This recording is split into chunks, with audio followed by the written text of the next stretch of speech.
আছে, আশা করি তারা ভবিষ্যতে আশা করে আমাদের আগামী নির্বাচনের জন্য এটা চলবে না। আমরা মনে করি সহনশীলতা একটু দূরে আছে, এই জন্য সাউন্ড কম যাচ্ছে, ঠিক আছে? হয়তো তাদের কিছু দাবি দেওয়া আছে। রোডটা অনেক দূরে,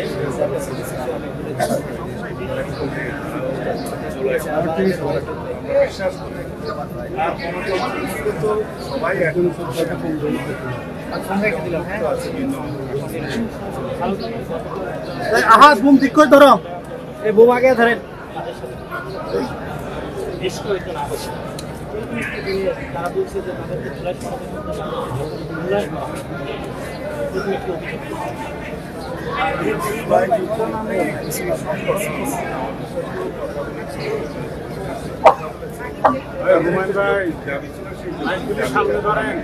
এই বুম দূরে হয়ে গেছে ভাই।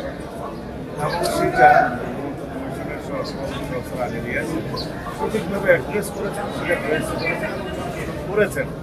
এরপরে তাদের অসন্তোষ থাকার কথা নয়।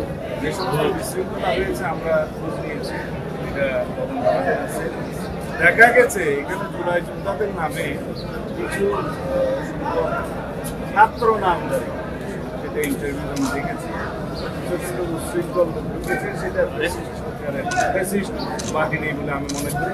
এবং আওয়ামী ফ্যাসিস্ট বাহিনী যে এখন সমস্ত জায়গায় এই বিভিন্ন মাধ্যম করে চর্চা করছে, সেটা গতকালকে দৃশ্যমান হয়েছে।